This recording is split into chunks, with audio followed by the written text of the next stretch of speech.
네, 이번에는 기사 팩트체크를 해보도록 하겠습니다. 먼저 살펴볼 기사는 중앙일보의 기사입니다. 제목은 이렇습니다. 오미크론 부스터샷도 뚫었다. 백신 3차까지 맞은 4명이 감염이라는 제목입니다. 일단 기사 내용을 보면 팩트는 오미크론 변이 감염자가 19일 기사 작성 당시 기준으로 보면 178명이고요. 이 중에 88명은 백신 접종을 하지 않은 미접종자, 그리고 4명은 추가 접종은 했지만 오미크론 변이에 감염됐다라는 얘기인데요. 제목만 봐서는 내용은 팩트일지 모르겠습니다만 제목만 보면 부스터샷이 효과가 없는 것처럼 느껴질 수 있거든요. 자, 교수님, 이 기사 우리가 어떻게 바라봐야 할까요? 이런 기사도 문제가 굉장히 많습니다. 제가 만일에 힘이 있어서 제재를 할 수 있다 그러면은 이 중앙일보도 제가 가만 안 놔두고 제재를 할 생각입니다. 이게 왜 그러느냐 하면은 팩트라고 하는 탈을 쓰고 굉장히 잘못된 기사이기 때문에 그렇습니다. 왜 그러는가 하는 것을 하나씩 짚어보겠습니다. 우선 부스터샷도 뚫었다 그러는데 백신을 5차까지 맞아보세요. 이게 안 뚫리나? 뚫립니다. 뚫리는 게 너무도 자연스럽다는 거죠. 안 뚫리면 이상한 거죠. 왜 그러면 뚫리는가라고 하는 거예요. 자, 제가 설명을 드리겠습니다. 우리가 맞는 필수 백신 접종 중에 뇌염도 있고 소아마비도 있고 홍역도 있고 천연두도 있고 다 있습니다. 요즘에 천연두는 맞지 않습니다. 그러면은 이 백신들을 맞으면 안 뚫릴까요? 뚫립니다. 예. 왜 뚫릴까요? 예. 백신은 뚫리는 것을 막지 못하기 때문에 뚫립니다. 그러면 이제 우리 백신을 거부하시는 분이나 다른 분들이 이렇게 생각할 수 있잖아요. 설 교수 너 틀렸다. 왜? 홍역 백신 맞으면은 홍역이 안 걸리니까 안 뚫린지 거 아니냐. 그 잘못 알고 있어서 그렇습니다. 왜 그러느냐 하면은 이 사회에 홍역, 소아마비, 이런 것들이 밀도가 아직 낮기 때문에 그래요. 무슨 말이냐 하면은 소아마비는 100만 명 중에 1명이 확진자가 안 나옵니다. 그 다음에 천연두는 이미 이 지구상의 자취를 감추었다고 해도 문제가 없을 정도로 1억 명 중에도 환자가 1명이 안 나옵니다. 예. 그렇기 때문에 거의 우리가 만나기가 어렵다는 거예요. 그러니까 백신을 접종하고 나서도 돌파 감염이 없는 것처럼 보이는 겁니다, 이게. 그러는데 코로나는 지금 우리와 거의 같이 있잖아요. 같이 있기 때문에 돌파 감염이 생기는 것은 너무도 자연스럽다는 거죠. 왜 그러느냐? 백신은 접종하고 나면 백신의 효과는 갑옷처럼 몸 바깥에서 작동하는 게 아니라니까요. 몸 안에서 작동한다니까요. 그렇기 때문에 몸 바깥에서 감염을 막아주는 게 백신이 아닙니다. 이것은 코로나 백신이든 B형 간염 백신이든 C형 그 이외에 소아마비든 뇌염이든 모든 백신은 갑옷과 같이 몸 바깥에서 작동하는 게 아니라니까요. 그러니까 처음에 백신을 접종하게 되면 항체가 생기면서 감염을 막아주지만 항체가 줄어들게 되면은 돌파 감염은 너무도 자연스럽게 생깁니다. 돌파 감염이 안 생기면 그건 백신이 아니에요. 그런 백신은 존재하지 않습니다. 지구상에 존재하지 않는 거예요, 그런 백신은. 그러니까 돌파 감염이 생기지 않는 백신이라고 하는 거는 기본적으로 존재하지 않습니다. 돌파 감염은 처음에 생겼다가, 그러니까 항체 면역이 높아지면은 돌파 감염을 막다가 항체가 줄어들기 때문에 돌파 감염이 생기는 거예요. 그러면은 백신은 그러면 돌파 감염도 못 막아주는데 백신을 왜 막느냐? 백신의 본질적인 기능은 위중증 사망을 막아주는 거라니까요. 항체 면역은 줄어들었을지 모르지만 여기에 존재하는 세포성 면역이 우리 몸에 평생 지속이 되면서 이것들로 인해서 위중증 사망을 막아주는 게 백신의 본질적인 기능이라니까요. 그러는데 초기에는 항체 면역이 높기 때문에 감염을 막아주는 효과가 일종의 착시 효과처럼 보이는 것일 뿐이에요. 이것은 어떻게 보면 착시 효과에 더 가까운 거예요. 백신의 본질적인 기능은 바로 여기에 있는 것이 아니라 이 부분에 있는 거예요. 이 부분에. 그렇기 때문에 세포성 면역에 의해서 위중증 사망을 막아주는 게 기본적으로 백신의 본질적인 기능이라는 거죠. 그러면 제목으로 가볼까요? 오미크론 부스터샷도 뚫었다. 뚫는 게 당연하다니까요. 뚫든 안 뚫든 상관이 없다는 거예요, 이거는. 아무튼 백신을 접종하고 나서 또 부스터샷을 접종하고 나면 기본적으로는 우리 몸에 남게 되는 세포성 면역에 의해서 위중증 사망을 막아주는 것이다. 자, 제가 한번 질문을 드리겠습니다. 우리가 백신 접종률이 어느 정도 되면은 단기적 일상 회복을 갈 거라고 했습니다. 나중에 지금 우리 방역 상황이 나빠지니까 전문가들 일부 또 일반 국민들이 방역 패스 등등을 들고 나와서 그때 단기적 일상회복으로 가면 안 됐다고 얘기하는데 제가 하나 물어보겠습니다. 그런 백신을 왜 맞고 백신을 그렇게 맞아가지고 단기적 일상회복으로 안 갈 거면은 백신 접종을 왜 하죠? 그런 쓸데없는 얘기를 하면 안 되는 거예요. 그러니까 지나와가지고 뒤를 돌아보면서 그런 얘기를 하면 안 된다는 겁니다. 그렇기 때문에 백신은 충분한 효과를 내고 충분했기 때문에 우리가 단기적 일상회복을 왔다는 거예요. 다만 백신이 얼마나 지속되는지를 몰랐기 때문에 우리가 다소 우왕좌왕한 측면도 있습니다만은 앞으로는 이제 점점 알아가면서 올바른 방향으로 갈 거라는 거죠.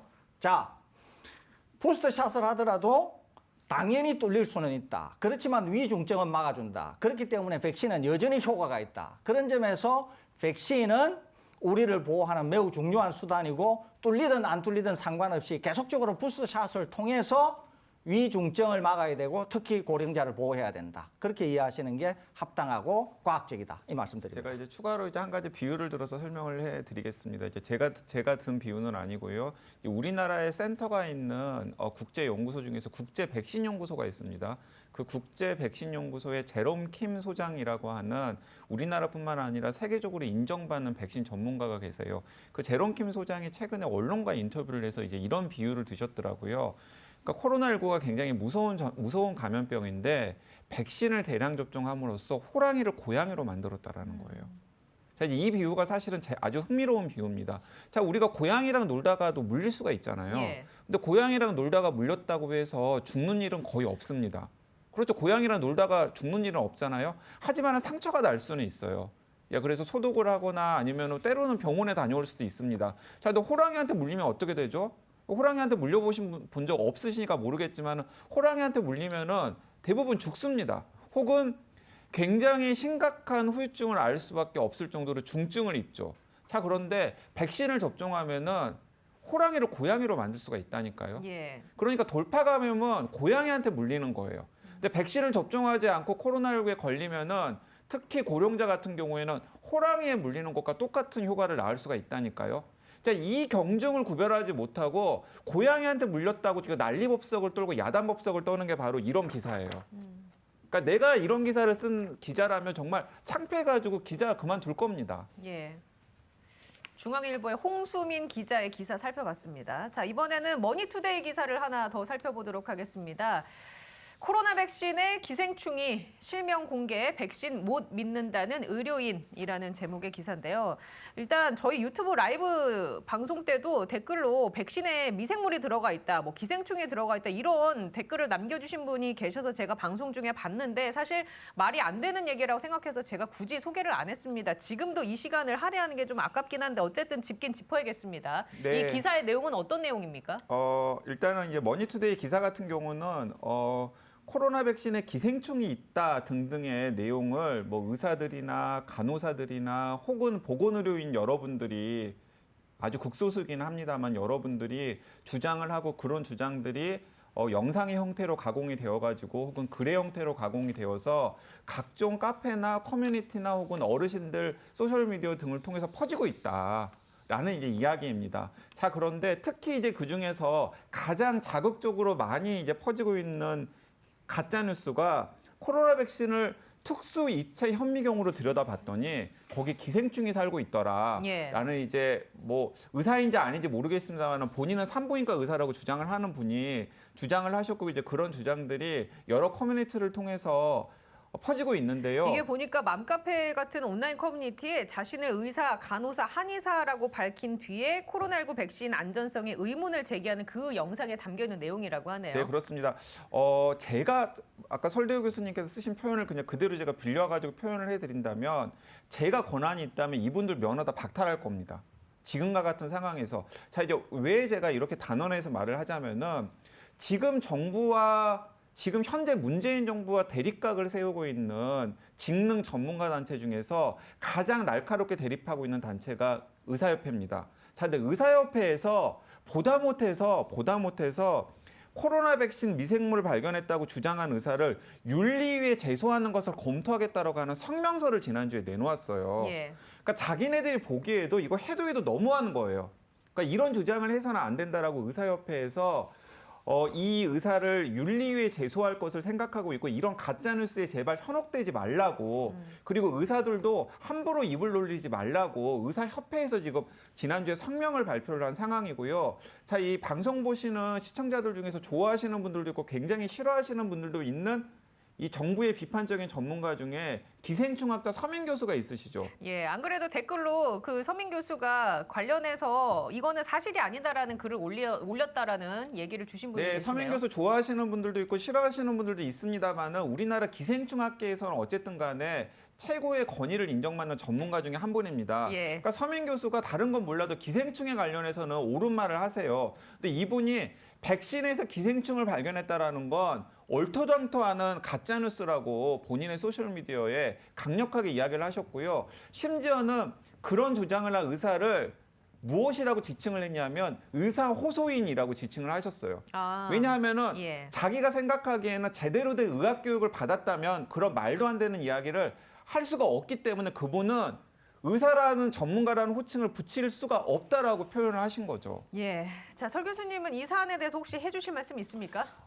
저는 당국에 강력히 요청합니다. 본인이 산부인과 의사라고 얘기했기 때문에 저는 의사 면허를 박탈해야 된다고 당국에 아주 강력히 촉구합니다. 왜냐하면 이것은 국민 일반의 안전에 대한 심각한 도전이기 때문에 그렇습니다. 그리고 생산의 공정, 약이나 백신 같은 경우는 생산의 공정상 이런 일들이 일어날 수가 없습니다. 여러분 의약품 만드는 공장에 가보면은 모든 공기는 다 필터를 통해서 들어오게 되어 있고 모두 방진복을 착용하면서 생산을 해야 되고 물도 모든 것들이 다 멸균 처리되거나 필터를 통해서 만들어지기 때문에 이런 일 자체가 일어날 수가 없습니다. 그렇기 때문에 또 최종으로 만들어진 것이 병입하기 전에도 이런 미생물들이 통과할 수 없는 그런 필터를 통해서 그런 다음에 멸균을 시켜서 그러니까 필터를 통해서 멸균을 하게 됩니다. 그렇기 때문에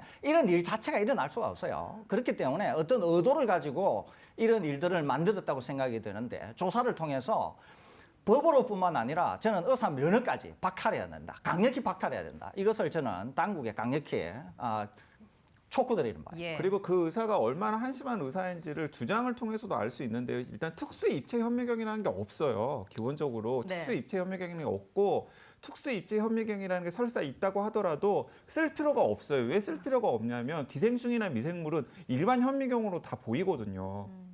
이거 중학생도 알아요. 중학생도 예. 일반 현미경으로 미생물이나 기생충을 관찰할 수 있다는 거 다 압니다.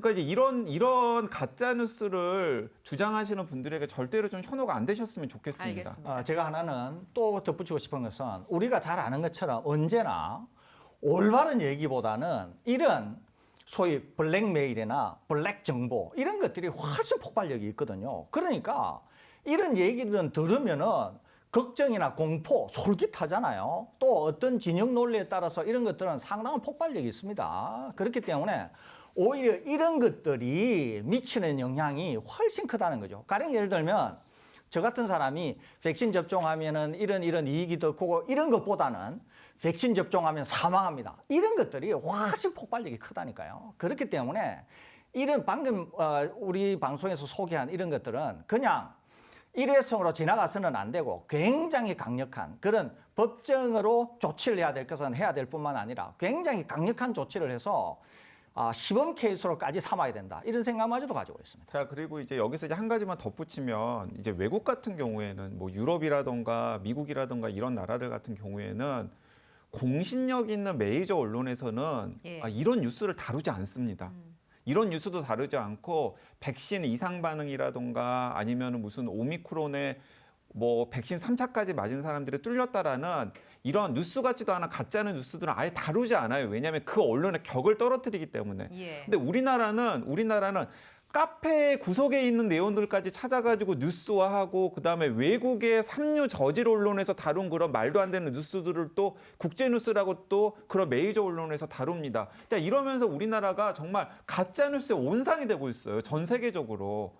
예. 이런 상황은 좀 우리가 좀 부끄러워해야 되지 않겠습니까? 창피한 일이죠. 자, 지금 유튜브로 댓글 하나 질문 주신 분이 계셔서 짧게 이거 하나 여쭙고 마무리를 하도록 하겠습니다. 네벌더레스님께서 코로나19 걸렸다가 완치된 완치자인데 백신 맞는 게 좋을까요? 라고 물어보셨거든요, 교수님. 맞기를 강력히 권해드립니다. 왜 그러냐면 백신을 그러니까 자연 감염에서 자연 회복이 된 것은 백신 1회 접종으로 치지 않습니다. 많은 국가가 그런데요. 또 하나는 생기는 면역이 충분하지가 않습니다. 그렇기 때문에 백신 접종을 통한 것보다 생기는 면역이 충분하지 않기 때문에 백신 접종을 여러 국가, 대부분의 국가들에게서 강력히 권장하고 있습니다. 그렇기 때문에 우리나라에서도 감염 회복은 1회 접종에 해당하지도 않을 뿐만 아니라 면역이 너무 낮게 형성이 되기 때문에 백신 접종을 추가적으로 하시라는 말씀 권해드립니다.